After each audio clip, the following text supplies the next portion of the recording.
and was Deputy Director, Cambridge University Libraries between 2015 to 2019, overseeing scholarly communication. I grabbed all of this from your bio, Danny. I hope that's okay. Her achievements and initiatives include leading the development of Cambridge University's 2019 Open Research Position Statement, and she co-founded the Open Research Competencies Coalition, ORCC. Over to you, Danny, and thank you so much again for making time to do this today. You are very welcome. Hello, everybody. I'm just going to share my screen and go into presentation mode. So hopefully you can see the screen with the lady with the hair coming up. That's what it makes me think of every time. First of all, I'd just like to start off as we do in Australia, which is acknowledging the traditional custodians of all the unceded land, skies and waterways on which all of us, but particularly from my point of view, Deakin students, staff and communities come together. And the Deakin campuses are on the lands of the ancestors and elders of the Wadawurrung country, Eastern Maar country and Wurundjeri country. I myself am currently located in Meanjin, which is in Brisbane on the lands of the Turrbal and Yagara people. It's a beautiful, beautiful day here. I know it's not the case everywhere around the country. One of our conveners, Anna, is up in the northern New South Wales, which is undergoing enormous amounts of flooding at the moment. So our thoughts are with our colleagues there. So today we're going to talk about what's happening, and there's a lot going on. There is a lot of information. I'm going to go reasonably quickly. This is being recorded. The slides will be made available, and also I'm writing a blog post about it. So if you miss something, or if you think, oh, that would be good to see that slide again, you will have an opportunity to come back to it. But pretty much I'm going to be talking about the shifts happening in the US, challenges happening in the UK, which are kind of being perhaps not as obvious because the US is taking up so much airspace, and some of the stuff that's happening with AI. And these things are all kind of happening at the same time, and there's massive implications as a result of that. So most of you will probably be aware of quite a few of these things. So there's a major disruption to research funding happening in the US at the moment. There's cuts, like specific just cuts to funding, particularly in relation to the National Science Foundation and the National Institutes of Health. When we look at the National Institutes of Health, this slide here with the big bobbles on it gives an indication about the amount of money that we're talking about when we're talking about this kind of funding. So the largest of the blue blobs is the Wellcome Trust, and that's an enormous fund, but is completely pales into insignificance when we look at the amount of money that's invested in the NIH. So it just gives us some indication about when we're talking about cuts, we're talking about really significant ones. These sorts of cuts and determinations about what can and can't be researched is also affecting us in Australia. So it's not something that's occurring just elsewhere. It is something that's impacting us here.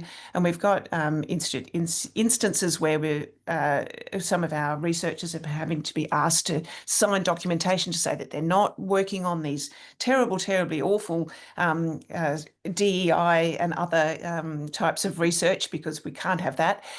So this is not something that's occurring just in isolation. It is affecting us it's affecting the whole world, but us in particular is what's relevant to us anyway.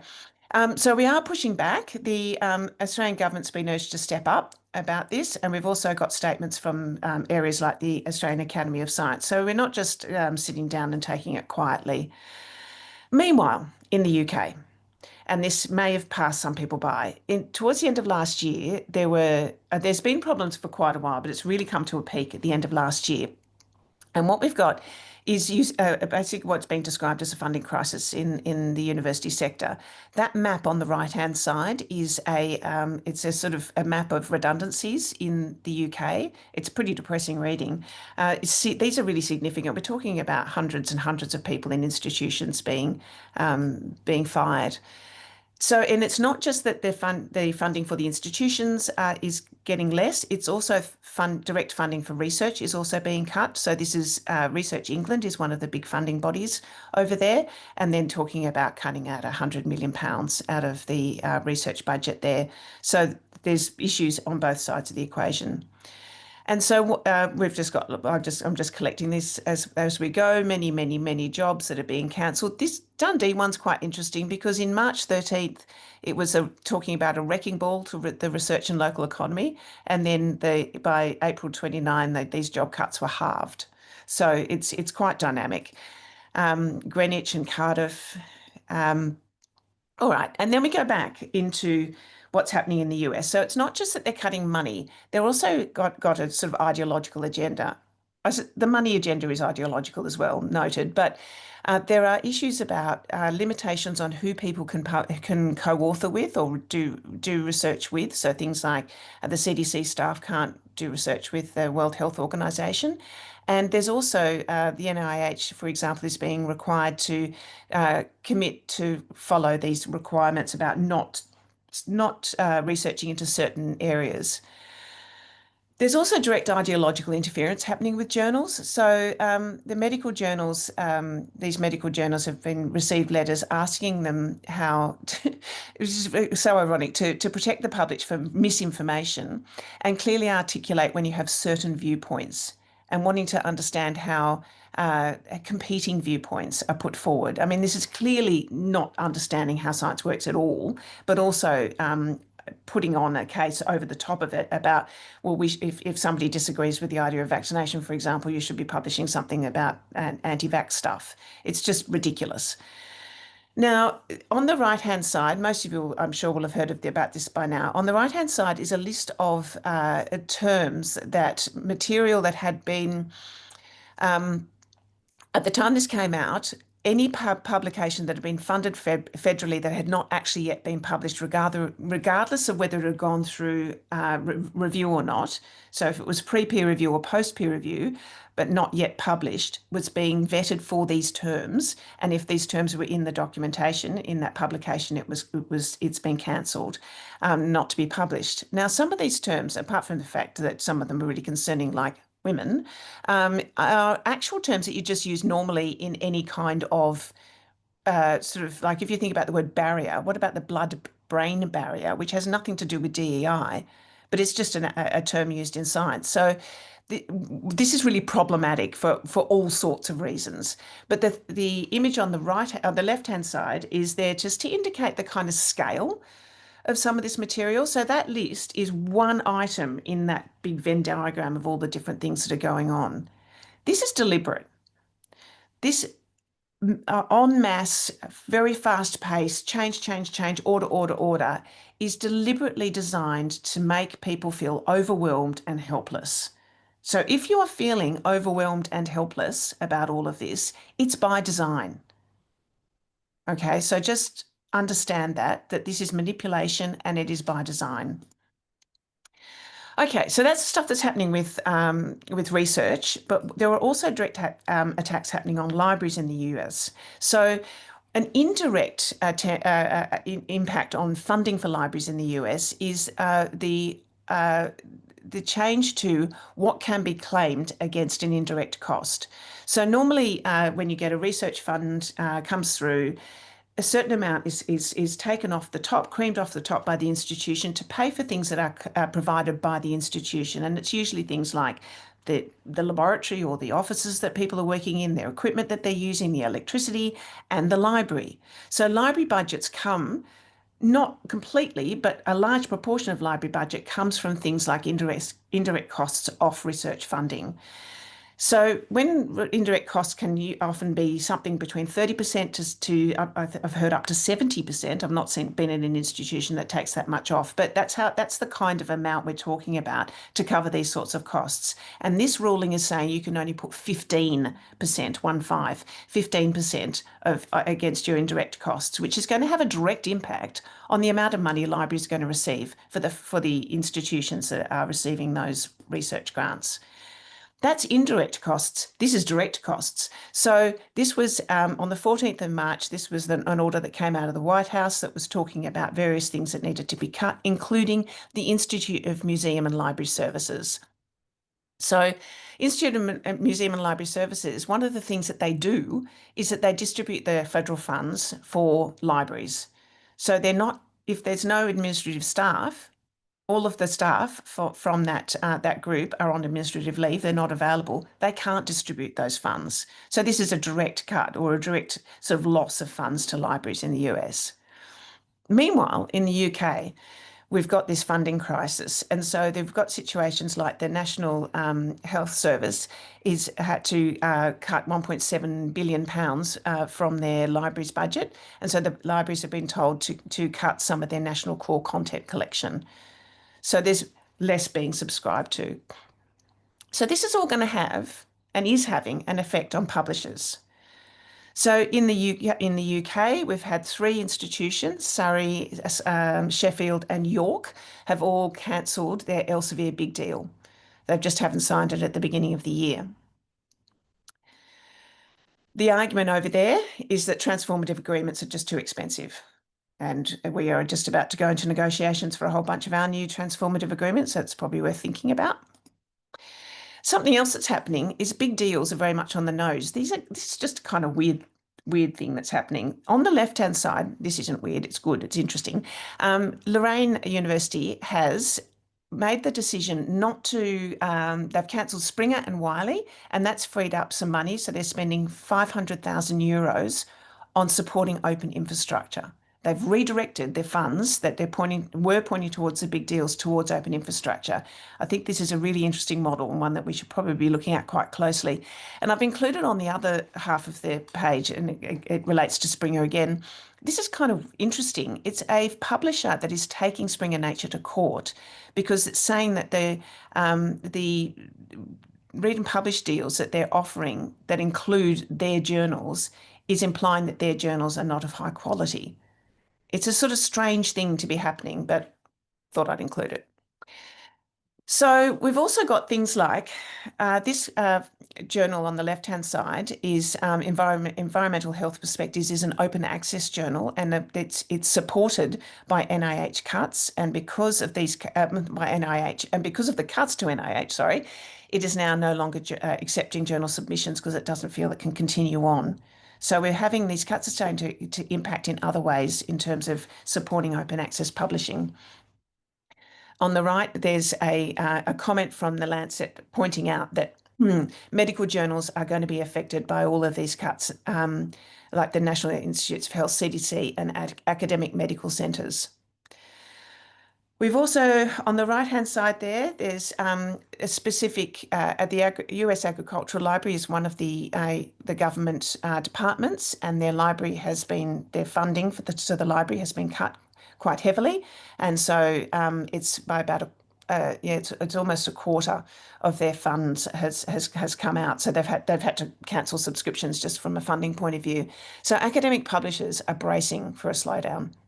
And they have to be, because we've got a situation where we've got much less material being published. If we've got all these cuts and fewer people actually working as academics and doing their research, there's going to be considerably less publishing actually occurring. It's going to have an impact on open. I've already given that one example there of that environmental journal, but impact on invest in open infrastructure is really keeping a very close eye on what's going on. There's concerns about drops in investment in open infrastructure, despite the Lorraine model. We've also got arguments now saying, look, open is really the way of the future. We can't shutter open. It's really, really important to keep it going. All right, let's move into more sort of library, sort of nerdy stuff. Okay, so all of our libraries around the world pretty much use the Library of Congress authority headings for things like subject headings. So these are subjects and names. Names is sort of less of an issue, but it's particularly the subject headings are a really big potential problem here. And they're used around the world, and they are sitting in all of our catalogues. Now, Usually it's a long process for something to get changed or added into the subject headings. So an example is that there was a term illegal aliens as a subject heading. A lot of debate went into this, and it took 5 years of work to have that particular subject heading removed from the Library of Congress. So it's a big, long process until now. When the new administration decided it wanted to change the term Gulf of Mexico to Gulf of America, it was less than 5 weeks between that request being put forward and the change occurring, and the consultation period for this was less than 24 hours. So we've got a situation now where the Library of Congress subject headings are entirely, it would appear, beholden to orders from the central government. So the processes that were in place are no longer in place. On top of that, we've got, and so these are just some commentary about what's been happening there with that particular one with the Gulf of America or Gulf of Mexico. But what's happened in the last couple of weeks is the Librarian of Congress, Dr. Carla Hayden, has been fired. And so we don't even have anybody to protect those subject headings. We don't even know if those subject headings will actually even remain. And this is something that is really serious, and we really need to be thinking about what are we going to do if that collapses, and or what are we going to do if we don't agree with some of those subject heading changes? Are we going to stay with them, or are we going to make up our own, and how do we make that work? And this is something we need to talk about internationally. Meanwhile, a couple of days after, and this may have fallen underneath some people's radar, a couple of days after Dr. Carla Hayden was fired, the Shira, I'm not going to be able to pronounce her surname very well, Perlmutter, was also removed. She was the Register of Copyrights. Now, the reason is because of AI. Copyright is a barrier for AI learning models, and AI systems are owned by big companies who are in the pocket of the current administration in the US. That's why the Register of Copyrights has been fired. AI is a problem for us in multiple ways at the moment. It's really resource hungry. It's desperate for learning material, and open access is not beholden to copyright problems in that it's not behind with like pay barriers and so on. And so what's happening is a lot of open access infrastructure is really suffering from bot attack and multiple bot attacks. And so we've got Wikipedia is under attack as well. And one of the comments is that the real problem, according to this person, is that people using coding tools are generating these buggy and hyper-aggressive bots. It's really poor coding that's actually causing some of these problems. And so we've got issues all over the place, including with OAPN. I'm an ambassador for OAPN. So they're really struggling about having to really keep wiping out the bots and having to reset the system so that people can continue to use the library. And the bots are also coming for the metadata in Wikipedia, as I mentioned. Meanwhile, we're also getting a whole lot of AI-generated rubbish. So Springer published this medical journal that actually contained the term.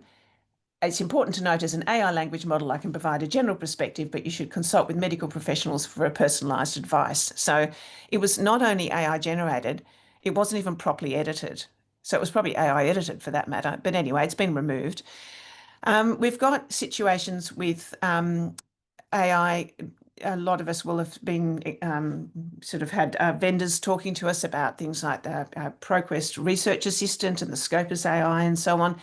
These are sort of AI overlays that do literature reviews for you, summarising what the research material is with a list. Problem is that those summaries aren't very good. Let me go forward again. There we are.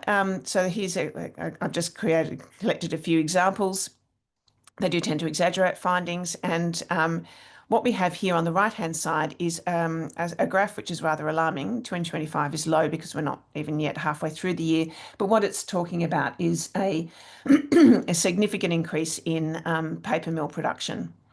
Paper mills themselves, this is companies that produce rubbish articles to get published for the sake of people having publications against their names. And a lot of that paper mill generation is created by AI. So we can get to the point where it's like a drone war.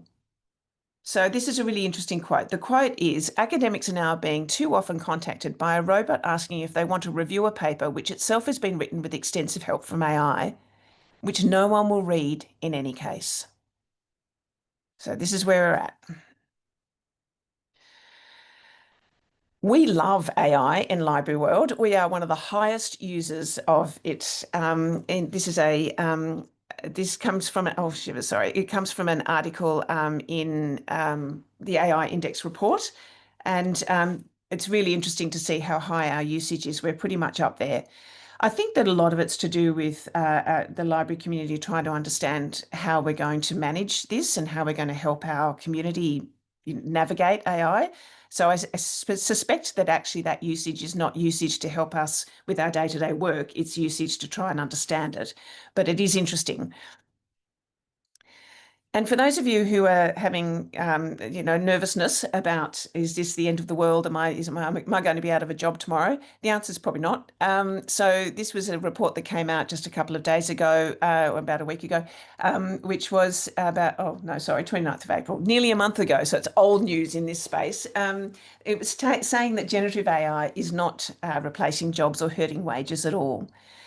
And I read a little exchange which I thought was kind of interesting the other day, and it was talking about what if AI is a bit like microwave ovens? So when microwave ovens came out, for those of you who are old enough to remember, when they came out, my auntie told me don't look into them when they're on because it'll burn out your eyes. But we also had things like microwave cookbooks, and it's going to revolutionize cooking, and the kitchen of the future is just going to have a microwave in it. And now we just use it to heat up leftovers. So what microwaves do is a couple of things really well that were hard to do before, like defrosting things. That was always a bit of a nightmare prior to that. But it's actually not very good at most of the rest of it. And it's quite possible that that's how we're going to find AI is operating. It's going to be really good at some things and help us enormously with some aspects of work, and other aspects it's just not going to be that great. So what the item on the right is an article that's talking about the huge investment that's happening in some of these Chinese companies in AI, and there's now huge pressure to start getting some return on investment. And sorry, I don't know why I keep sliding. So you might remember last year there was a big outage that happened of all computers around the world, and airports went down and all sorts of stuff went down because of this particular company had this problem that took them a few days to sort out. That company is talking about cutting jobs to say that it's going to, and it's saying we're cutting a percentage of our jobs because we can use AI for the purposes instead now. The commentary in the article is saying that there is enormous pressure on these companies to deliver on these huge investments into AI, and noting that the productivity gains that we expect to see from it just aren't flowing through. So it's just a little, just a little breather point in the middle of all of this sort of chaos that's going on around us. Just because everyone's talking about it, just because everyone's experimenting with it, does not mean that's where we're going to end up. So don't panic. So where are we at? We've got research funding taking a big hit in two of the big research areas of the world, the US and the UK. UK is already starting to cancel big read and publish deals. There's restrictions on what kind of research can happen and who people can research with, and also restrictions on subscriptions as well, and funding flow to libraries. So this is going to mean commercial publishers are in for a big hit. It's going to have a big effect. And we also have the question about AI significantly changing the way we are interacting with information, right? So this is where we need to start thinking about what are we as a library community going to do about meeting these challenges. So let's talk about fighting back. Open access and open research really is where we need to be focusing our attention. So things like Peter Suber, who's sort of the father of open access, is pointing out that we need to host research in open and uncensored research in more than one place, and ideally more than one country, certainly somewhere outside of the US. He's based in the US. We've also got the question about if research is readily disseminated and preserved globally, then that's a way of fighting against the concepts of book bans. and the removal of content. I haven't talked about the removal of all sorts of data. That's a whole area, but there is a whole heap of research data that is being removed, particularly in the US, and there's a whole bunch of library communities really trying to collect that data back up again. And interestingly, out of the US is, and this is very unexpected, the National Institutes of Health, some of you may have heard of the Nelson Memo. This is talking about the Nelson Memo. The 2024 NIH public access policy wasn't supposed to be implemented for a little bit longer, but it's been brought back. So they said, we're just going to do it. We're going to start on the 1st of July 2025. It's happening. And that's really good. That's a really positive thing to happen. And this is another thing that could be quite useful and positive on the open side as well. So this is a commentary about that Europe's back on our horizon, given we've got these issues with the US research funds. So if we were to start engaging further with European funding, the whole European funding sort of bucket, there are much more stringent and more supported open policies associated with those funds than there are with the US funds. So it does kind of force the hand of Australia, which let's face it, is dragging the chain somewhat on this whole open question. It would force our hand to start really having to engage more actively with the open agenda. So that could be a positive thing for us. Just putting in a plug.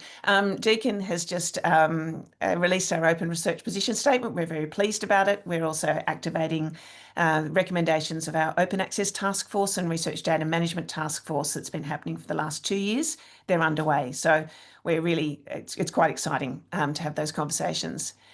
I'm also part of something called the National Open Science Task Force, which has representatives from all sorts of different organisations that have some sort of affiliation with the open agenda. So things like all of the academies, ACOLA. We have people from National Health and Medical Research Council and the Australian Research Council attending, CALL, Open Access Australasia.